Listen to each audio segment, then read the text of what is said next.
সুপ্রিয় দর্শক, আসসালামু আলাইকুম। আপনাদের সবাইকে স্বাগত জানাচ্ছি এখনকার আলোচনা। আপনাদের সঙ্গে আছে আমি সিরাজুল ইসলাম। দর্শক, অনেকগুলো গুরুত্বপূর্ণ খবর আছে, তার ভিতরে সর্বপ্রথমেই বলি, আব্রাহাম লিঙ্কন জাহাজ এই যে সংকটে পড়েছে তার মূল কারণ কি? তার মূল কারণ হচ্ছে কুয়েত, বাহরাইন এবং ওমানে মার্কিন নৌবাহিনীর ঘাঁটি ইরান যে ধ্বংস করে ফেলেছে, তার কারণেই আব্রাহাম লিঙ্কনের এই সংকট তৈরি হয়েছে, এমন দাবি করছে আন্তর্জাতিক গণমাধ্যম, ইরানি গণমাধ্যম, সবাই। এদিকে খুব ইন্টারেস্টিং খবর হচ্ছে, সংযুক্ত আরব আমিরাত ইরানকে বিপুল পরিমাণে অর্থ দেওয়ার বিনিময়ে ইরান যাতে হামলা না চালায় তার একটা চুক্তি করতে চাচ্ছে। এরই মধ্যে $300 কোটি দেয়া হয়েছে এবং আরো $2000 কোটি দেওয়ার একটা চুক্তি হতে যাচ্ছে। তবে সংযুক্ত আরব আমিরাতের ব্যাপারে কি বলছে সেটা কিন্তু আর একটা বিরাট প্রশ্ন। এদিকে ইরানের 3 জন পাইলট কাতারের কারাগারে বন্দী আছে, কিন্তু কাতার সে কথা বলছে না এবং তাদের সাথে ইরানের যোগাযোগ বা তাদের পাইলটদের পরিবারের লোকজন যোগাযোগ করতে পারছে না। এই ব্যাপারে আন্তর্জাতিক রেড ক্রিসেন্টকে চিঠি লিখেছে ইরান। কিভাবে ইরানের এই 3 পাইলট কাতারে আটক হয়েছে? আরো দুটি খুব গুরুত্বপূর্ণ খবর আছে। একটি খবর হচ্ছে, আগামীকাল অর্থাৎ রোববার ইরান এবং আমেরিকার মধ্যে যে ইসলামাবাদ সমঝোতা স্মারক সই হয়েছিল, সেই সমঝোতা স্মারকের মেয়াদ শেষ হয়ে যাচ্ছে। ইরানের পররাষ্ট্রমন্ত্রীকে জিজ্ঞেস করা হয়েছে যে যুদ্ধবিরতির মেয়াদ বাড়ানো হবে কিনা। খুব চমৎকার একটা বুদ্ধিদীপ্ত উত্তর তিনি দিয়েছেন। ইরানের পররাষ্ট্রমন্ত্রী কি বলেছেন আপনারা শুনলে অবাক হবেন এবং তার থেকে ভিন্ন ইঙ্গিতও মিলবে। এদিকে ইসরায়েলের প্রধানমন্ত্রী বেনিয়ামিন নেতানিয়াহু ব্রিটেনকে যে প্রথম পরমাণু শক্তিধর ইসলামী প্রজাতন্ত্র বলে কটাক্ষ করেছিল, সে ব্যাপারে ব্রিটেন কিন্তু রাষ্ট্রীয়ভাবে বক্তব্য দিয়েছে। আপনারা ভাবুন তো কি বলতে পারে ব্রিটেন। সুপ্রিয় দর্শক, এই যে বিষয়গুলো বললাম, এই বিষয়গুলো নিয়ে মূলত আজকের ভিডিওতে কথা বলবো। আশা করি ভালো লাগবে আলোচনা, আর ভালো যদি লাগে আলোচনা তাহলে আপনারা লাইক, কমেন্ট, শেয়ার করবেন এবং চ্যানেলটি সাবস্ক্রাইব করে সাথেই থাকবেন। দর্শক, চলুন বিস্তারিত আলোচনা করি। প্রথমেই যে আলোচনা করতে চাই সেটি হচ্ছে, বার্তা সংস্থা রয়টার্স খবর দিয়েছে যে $300 কোটি ইরানকে দিয়েছে সংযুক্ত আরব আমিরাত এবং আরো $2000 কোটি ইরানকে দেবে সংযুক্ত আরব আমিরাত। এত বিপুল পরিমাণ অর্থ কেন দিচ্ছে?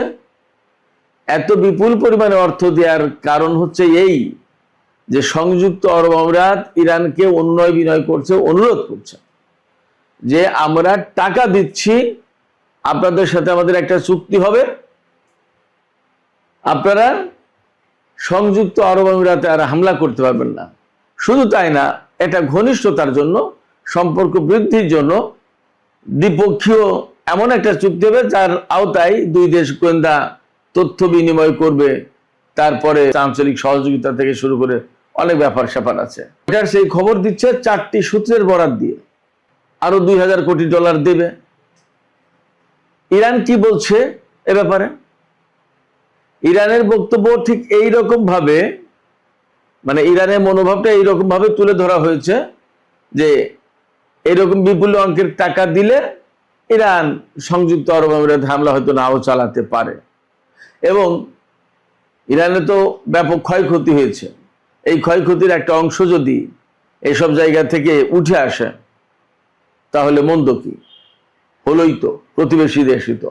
রয়টার্সের এই খবরে আরো দাবি করা হয়েছে, ইরান পারস্য উপসাগরের আরো অন্তত 2টি দেশের সাথে হয়তো এই ধরনের চুক্তি করতে পারে, অর্থাৎ তারাও অর্থ দেবে এবং তাদের সাথে ইরানের চুক্তি থাকবে, অর্থাৎ তারা ইরানের কাছ থেকে এই গ্যারান্টি চাইবে যে ইরান তাদের উপর হামলা করবে না। সংযুক্ত আরব আমিরাত এই খবর অস্বীকার করেছে। তারা বলছে যে না, আমরা এই ধরনের কোনো অর্থ ইরানকে দেইনি এবং এই ধরনের অর্থ দেওয়ার কোনো পরিকল্পনা নেই, এই খবরটা সঠিক খবর নয়। আমি জানি না রয়টার্সের খবর মিথ্যা কিনা, হতেও পারে, অসম্ভব কিছু না, আবার সত্যিও হতে পারে। হয়তো সংযুক্ত আরব আমিরাতে সবাই নানান টেকনিক্যাল কারণে, অনেক ব্যাপার আছে তো, আমেরিকার চাপ থাকতে পারে, ইসরায়েলের চাপ থাকতে পারে, ভারতের চাপ থাকতে পারে, বা একটা মান অপমানের ব্যাপার থাকতে পারে, নানান কারণে এই খবরটা হয়তো লুকিয়ে যেতে পারে, গোপন করতে পারে, বাট ভেতরে ভেতরে ইরানের সাথে এমন চুক্তির কথা হতেই পারে, আসতেই পারে। আমি আরো 2-3 দিন আগে এই বিষয়ে একটা ইনফরমেশন পেয়েছিলাম, কিন্তু তখনও কোনো কংক্রিট আলোচনা ছিল না বলে, মেইন স্ট্রিম গণমাধ্যমে ছিল না বলে আমি আলোচনাটা তুলিনি। কিন্তু আজকে খবরটা তুললাম এই কারণে, যেহেতু রয়টার্সে এই খবর প্রকাশ হয়েছে। এবং শুধু সংযুক্ত আরব আমিরাতের কথা না, আরো 2টি দেশের সাথে নাকি ইরানের এই রকম আলোচনা চলছে। এই জন্য আমি খবরটা আজকে ফ্ল্যাশ করলাম। তো এই যে সংযুক্ত আরব আমিরাত ইরানের সাথে চুক্তি করছে, অর্থ দিচ্ছে এবং আরো অর্থ দেবে, বা আরো 2টি দেশ ইরানের সাথে এই ধরনের চুক্তি করবে, তারা কেন চুক্তিটা করছে? এটা হলো একটা বেসিক কোশ্চেন। এটা শুধুমাত্র এই কারণে, আর কিচ্ছু না, শুধুমাত্র এই কারণে ইরান তার সামরিক সক্ষমতা দিয়ে আমেরিকা এবং ইসরায়েলকে মধ্যপ্রাচ্যে মারাত্মক রকমের কোণঠাসা করে ফেলেছে।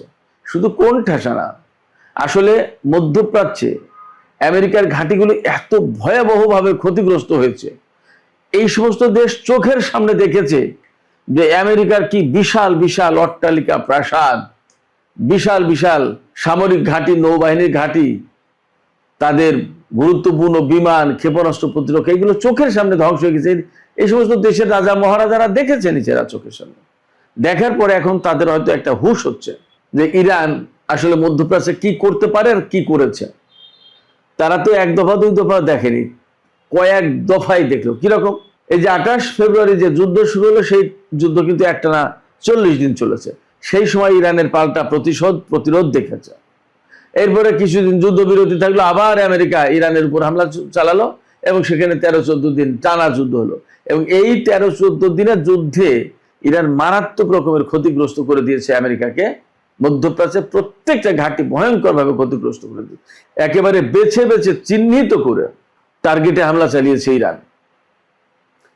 এই ঘটনাগুলো মধ্যপ্রাচ্যের যারা রাজা বাদশাহ শাসক, তারা তো দেখেছে, তারা জানে তাদের অবস্থা কি। এবং শুধু তাই না, ইরান যেখানে ঘোষণা দিয়েছে সেখানে হামলা করেছে এবং সাকসেস।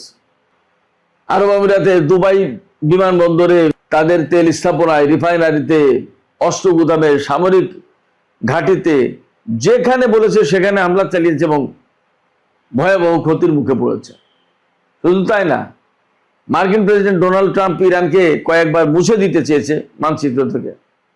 ইরানের সমস্ত ইনফ্রাস্ট্রাকচার সব ধ্বংস করে একদম পাথরের যুগে, প্রস্তর যুগে পাঠিয়ে দেওয়ার কথা বলেছে, কিন্তু একবারও সেই ধরনের হামলা করতে পারেনি বা হামলা চালায়নি। ইরানও বলেছিল কি, এই ধরনের যদি হামলা হয় ইরানের উপরে, ইরান মধ্যপ্রাচ্যের কোনো স্থাপনা, তেল ক্ষেত্র, গ্যাস ক্ষেত্র এবং বিমানবন্দর আস্ত রাখবে না। আমেরিকা এই ভয়ে হামলা চালায়নি এবং মধ্যপ্রাচ্যের কোনো দেশ আমেরিকাকে ইরানের উপর হামলা চালাতে দেয়নি। তারা জানে যে ইরান এই কাজ করবে। এই যে ইরানের সামরিক সক্ষমতা, এই সামরিক সক্ষমতার কারণে আজকে সংযুক্ত আরব আমিরাত বা মধ্যপ্রাচ্যের আরো কোনো দেশ ইরানের সাথে চুক্তি করছে যে ভাই টাকা দিচ্ছি, আমাদেরকে আর হামলা চালায় না আমাদের উপরে। ইরান তো রিসেন্টলি বলেছে, আমি গত পরশুদিন যে প্রথম ভিডিওতে বলেছি, ইরানের সর্বোচ্চ নেতা তিনি ঘোষণা করেছেন এই যে আইআরজিসির বা ইরানের সামরিক কাঠামো পুনর্গঠন করা হলো, 6 জন কমান্ডারকে নতুন করে রিসাম্পল করে নিয়োগ দেওয়া হলো। তারপরই ইরানের সর্বোচ্চ নেতার পক্ষ থেকে বলা হয়েছে, যদি তোমরা মনে করো ইরানের প্রয়োজন এখনো মেটেনি, অর্থাৎ ইরান যতটুকু হামলা করলে তার জন্য সেফ হয় পরিস্থিতি, ততটুকু হামলা হয়তো হয়নি, যদি তোমরা এটাকে মনে করো তাহলে তোমরা হামলা চালাও এবং তার প্রস্তুতি নাও, গোয়েন্দা কার্যক্রম জোরদার করো, ইরানের সর্বোচ্চ নেতা বলছে। তার মানে মধ্যপ্রাচ্যে ইরানের পক্ষ থেকে হয়তো আর একটা হামলা আসন্ন। নট অনলি দ্যাট, আমি আপনাদেরকে এখানে বলে রাখি, এমন আলামতও পাওয়া যাচ্ছে ইসরায়েলের উপর ইরান ভয়াবহ রকমের ক্ষেপণাস্ত্র হামলা চালাতে পারে, এমন আলামতও পাওয়া যাচ্ছে। আপনারা এরই মধ্যে জেনেছেন হয়তোবা, আজকেই লেবাননে ভয়াবহ হামলা চালিয়েছে ইসরায়েল এবং আজকের এই হামলায় অন্তত 11 জন নিহত হয়েছে, তার ভিতরে 3টি শিশু রয়েছে। বলা হচ্ছে জুনের যুদ্ধবিরতির পরে এই হামলা সবচেয়ে ভয়াবহ বড় হামলা।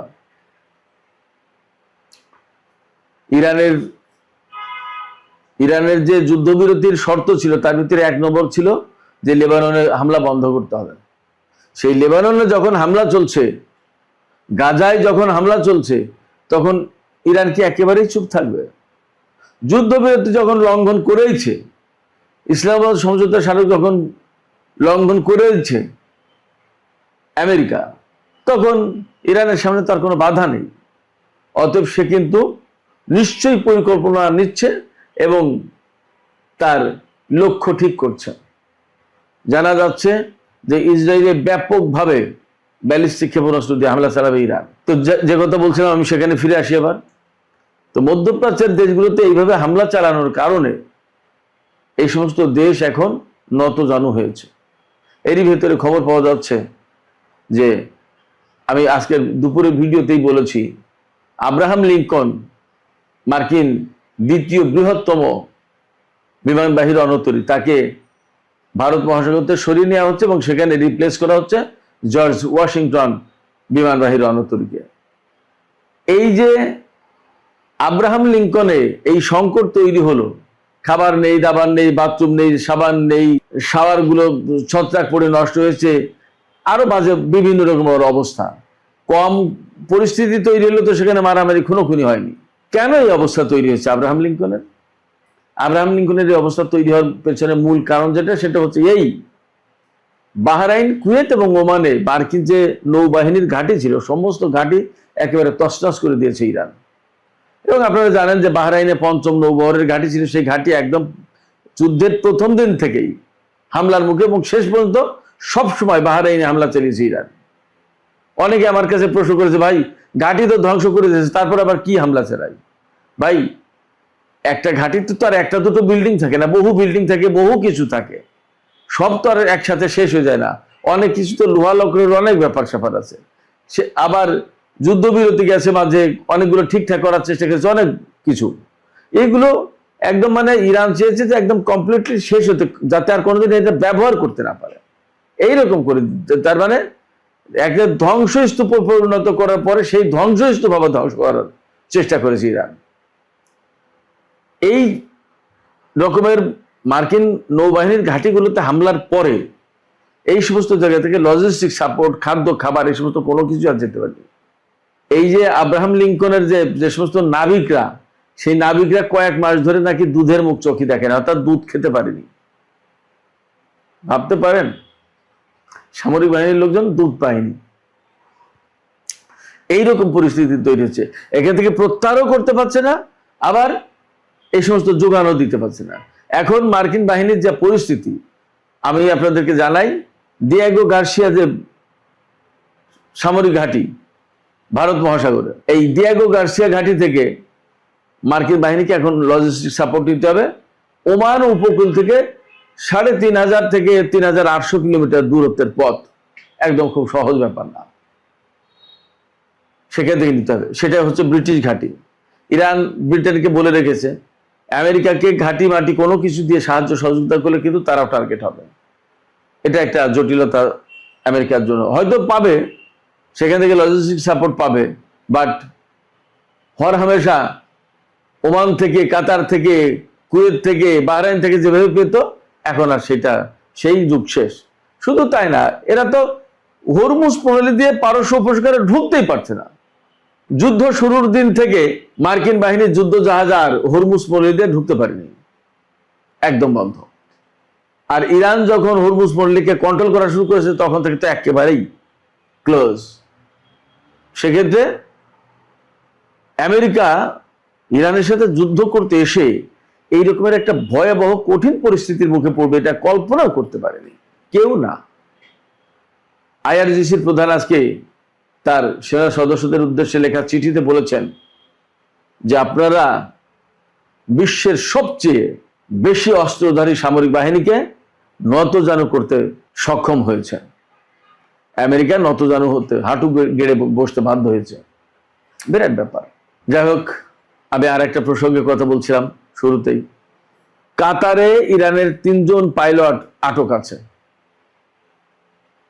কিভাবে কাতারে ৩ পাইলট আটক হলো? যুদ্ধ শুরু হয়েছিল ২৮ ফেব্রুয়ারি। মার্চের ১ তারিখে কুয়েতে হামলা চালিয়েছিল ইরানের বিমান বাহিনী। মার্চের 2 তারিখে কাতারে হামলা চালিয়েছিল ইরানের বিমান বাহিনী, দুটো SU-24 বোমারু বিমান নিয়ে। SU-24 বেশ ভালো বোমারু বিমান, একসময় খুব ভালো কার্যকর ছিল, এখন মডেল পুরনো হয়ে গেছে, বাট বোমারু বিমান হিসেবে বেশ ভালো বিমান। SU-24 এই মডেলের দুটো রাশিয়ান বিমান, রাশিয়া থেকে পাওয়া ইরানের বিমান, এই দুটো বিমান নিয়ে ইরানের 4 জন পাইলট কাতারে মার্কিন বাহিনীর বিরুদ্ধে অভিযান চালায় এবং পারস্য উপসাগর দিয়ে উড়ে গিয়ে কাতারে খুব ভালোভাবে অভিযান চালিয়েছিল, খুব ভালোভাবে। অর্থাৎ মার্কিন বাহিনীর তাদের যে টার্গেট ছিল সেই টার্গেটগুলোতে হামলা চালাতে সক্ষম হয়েছিল ঠিকঠাক মতো। হামলা চালিয়ে ফিরে আসার পথে বলা হচ্ছে কাতারের সামরিক বাহিনীর প্রতিরক্ষা বিমান, আকাশ প্রতিরক্ষা ব্যবস্থা দিয়ে বিমান দুটোতে আঘাত করা হয় এবং দুটি বিমানই বিধ্বস্ত হয় এবং 1 জন পাইলট নিহত হন আর 3 জন পাইলটকে কাতার আটক করেছে। এর আগে বলা হয়েছিল এই সমস্ত পাইলট সব মারা গেছে, 1 জন পাইলটের লাশ ইরানে গেছে আর 3 জন পাইলটের লাশ দেয়নি। কিন্তু এখন খবর জানা যাচ্ছে যে এই 3 পাইলট কাতারের কারাগারে আটক আছে, কাতার ইরানকে দেয়নি। আমি নিশ্চিত কাতারের সাথে ইরানের যে সম্পর্ক তাতে দিয়ে দেওয়ার কথা, এখানে আমেরিকায় হয়তো বাধা দিচ্ছে, যার কারণে কাতার হয়তো ইরানের কাছে হ্যান্ড ওভার করতে পারছে না 3 পাইলটকে। ইরান এই জন্য আজকে আন্তর্জাতিক রেড ক্রস সংস্থা, যেটা সেই সংস্থার প্রধানকে চিঠি লিখেছে এবং বলেছে যে আমাদের এই 3 পাইলটকে আমাদের কাছে ফেরত দেওয়া হোক, অন্ততপক্ষে তাদের পরিবার পরিজনের সাথে যোগাযোগ করার ব্যবস্থা করা হোক এবং জেনেভা কনভেনশন অনুযায়ী তাদের যে যুদ্ধবন্দী হিসেবে তাদের সাথে যে ব্যবহার করার কথা, তাদের যে ট্রিটমেন্ট দেওয়ার কথা, তাদের যে সমস্ত অধিকার থাকার কথা, অধিকার দেওয়ার কথা, সেগুলো দেয়া হোক। কিন্তু সেগুলো দেয়া হচ্ছে না। এমনকি তারা যদি মারাত্মক আহত হয়ে থাকে তাহলে তাদের চিকিৎসার জন্য প্রয়োজনে আমাদের কাছে হস্তান্তর করা হোক। এগুলো কিন্তু হতেই পারে, দেখা যাক এখন কি হয়। বাট ইরানের 3 পাইলট কাতারে আটক আছে এবং তারা জীবিত আছে, এতটুকু জানা গেল, বোঝা গেল। আজ না হোক কাল, কাল না হোক পরশু তারা হয়তো মুক্তি পাবে। সুপ্রিয় দর্শক, আলোচনা শেষের পর্যায়ে, এখন দুটো ছোট ছোট বিষয় নিয়ে আলোচনা করে শেষ করব। একটা হচ্ছে আব্বাস আরাকচিকে জিজ্ঞেস করা হয়েছে, সাংবাদিকরা জিজ্ঞেস করেছেন যে ইসলামাবাদ সমঝোতার স্মারক সই হয়েছিল 17 জুন, এখন এর মেয়াদ তো শেষ হয়ে যাবে রোববার 16 আগস্ট, 60 দিনের মেয়াদ ছিল, এখন কি যুদ্ধবিরতির মেয়াদ বাড়াবেন? তখন আসলে আব্বাস আরাকচি খুব জিনিয়াস, টপ ডিপ্লোম্যাট ইরানের, তিনি বলেছেন যে এই যে ইসলামাবাদ সমঝোতার স্মারক, এতে তো যুদ্ধবিরতির কথা নেই, এতে ছিল যুদ্ধ অবসানের কথা। এই সমঝোতা স্মারক সই করার মধ্য দিয়ে যুদ্ধের অবসান অর্থাৎ যুদ্ধের সমাপ্তি ঘোষণা করা হয়েছে। তা যুদ্ধের সমাপ্তি যখন ঘোষণা করা হয় তখন তার মেয়াদ বাড়ানোর সুযোগ থাকে কোথায়? এত যুদ্ধবিরতি ছিল না যে আমরা মেয়াদ বাড়াবো, এটা যুদ্ধের অবসান ঘটানোর কথা ছিল। যুদ্ধের অবসান ঘটানোর কথা বলে আমেরিকা আবার যুদ্ধ শুরু করেছে, তার মানে তারা এই সমঝোতা স্মারক লঙ্ঘন করেছে। এখন তাদেরকে যুদ্ধবিরতি না, যুদ্ধ অবসান ঘটাতে হবে এবং এই সমঝোতা আবার ফিরে আসতে হবে। এটাই হলো পথ, যুদ্ধবিরতির মেয়াদ বাড়ানোর কোনো সুযোগ নেই, পথ নেই। ব্যাপারটা যদি তাই হয় তাহলে কিন্তু এখানে একটা ভালো ইঙ্গিত আছে। তার মানে হচ্ছে ইরান যুদ্ধবিরতি চায় না, যুদ্ধবিরতি আর বাড়াবে না। এর মানে হচ্ছে ইরান যে কোনো সময় মধ্যপ্রাচ্যে মার্কিন বাহিনীর উপর হামলা চালাতে পারে, এমনকি ইসরায়েলের উপর হামলা চালাতে পারে। আমি যে কথা একটু আগে বলেছি, ইরান ভেতরে ভেতরে এরকম প্রস্তুতি নিচ্ছে বলা হচ্ছে এবং ইরানের সর্বোচ্চ নেতা তো বলেছেনই যে তোমাদের যদি প্রয়োজন না মিটে থাকে তাহলে আবার হামলার জন্য প্রস্তুতি নাও, হামলা চালাও। সামরিক বাহিনীকে স্বাধীনতা দিয়েছেন ইরানের সর্বোচ্চ নেতা। অতএব মনে করা হচ্ছে, ধারণা করা হচ্ছে মধ্যপ্রাচ্যে বড় রকমের অভিযান চালাতে পারে ইরান। এদিকে ইসরায়েলের প্রধানমন্ত্রী বেনিয়ামিন নেতানিয়াহু গতকাল ব্রিটেনকে যে প্রথম পরমাণু শক্তিধর ইসলামী প্রজাতন্ত্র বলে কটাক্ষ করেছিলেন, ব্যঙ্গ করেছিলেন, তার জবাব দিয়েছে ব্রিটিশ সরকার। তারা বলেছে নেতানিয়াহুর এই বক্তব্য কোনোভাবেই গ্রহণযোগ্য হতে পারে না। এই বিষয়টা আনুষ্ঠানিকভাবে ইসরায়েল সরকারের কাছে তুলেছে তারা। নেতানিয়াহুর এই বক্তব্যের ভেতর দিয়ে মোটামুটিভাবে ধারণা করা হচ্ছে যে ব্রিটেনের সাথে ইসরায়েলের সম্পর্কের খানিকটা অবনতি ঘটল। এ কথা ঠিক যে আরো 10 বছর আগে ব্রিটেনের সাথে ইসরায়েলের যে সম্পর্ক ছিল, আজকের দিনে কিন্তু ব্রিটেনের সাথে ইসরায়েলের সেই রকম সম্পর্ক নেই, চেঞ্জ হচ্ছে এবং আরো অনেক বেশি চেঞ্জ হবে এটা বলা যাচ্ছে। ব্রিটেনের যে মাইগ্রেশন, মুসলিম জনসংখ্যা বৃদ্ধি পাওয়া, মুসলমানদের হাতে বিভিন্ন পর্যায়ে ক্ষমতা যাওয়া এবং ব্রিটেনে প্রচুর পরিমাণে ইহুদি বিরোধী মনোভাব তৈরি, সমস্ত সবকিছু মিলে আমরা মনে হয় খুব বেশি দিন লাগবে না দেখতে পারবো ব্রিটেনের সাথে ইসরায়েলের সেই সম্পর্ক আর নেই। অথচ এই ব্রিটেন কিন্তু ইসরায়েলকে প্রতিষ্ঠার প্রধান নায়ক। সুপ্রিয় দর্শক, এখনকার আলোচনা এখানে শেষ করতে চাইছি। আলোচনা শেষের আগে আপনাদের মতামত জানতে চাই যে এই যে সংযুক্ত আরব আমিরাত এবং আরো কোন কোন মধ্যপ্রাচ্যের দেশ ইরানের সাথে অর্থের বিনিময়ে সম্পর্ক ঠিকঠাক করতে চাইছে এবং ইরান যা তার হামলা না চালায় তার একটা ব্যবস্থা করতে চাইছে, যদিও আরব আমিরাত এই বক্তব্য অস্বীকার করছে, কিন্তু আপনাদের কাছে কি মনে হয় যে এই ঘটনা সত্য হতে পারে এবং আসলে কি তারা অর্থ দিয়ে ইরানের পক্ষ থেকে হামলা বন্ধ করতে পারবে? কি মনে হয়, নাকি ইরান প্রতিশোধ নেবেই? আপনাদের মতামত জানিয়ে কমেন্টে লিখতে পারেন। আর ভিডিও ভালো লাগলে লাইক, কমেন্ট, শেয়ার করবেন এবং চ্যানেলটি সাবস্ক্রাইব করে সাথে থাকবেন। দর্শক, এখনকার আলোচনা এখানে শেষ করছি। আপনারা সবাই অনেক অনেক ভালো থাকুন। আল্লাহ হাফেজ।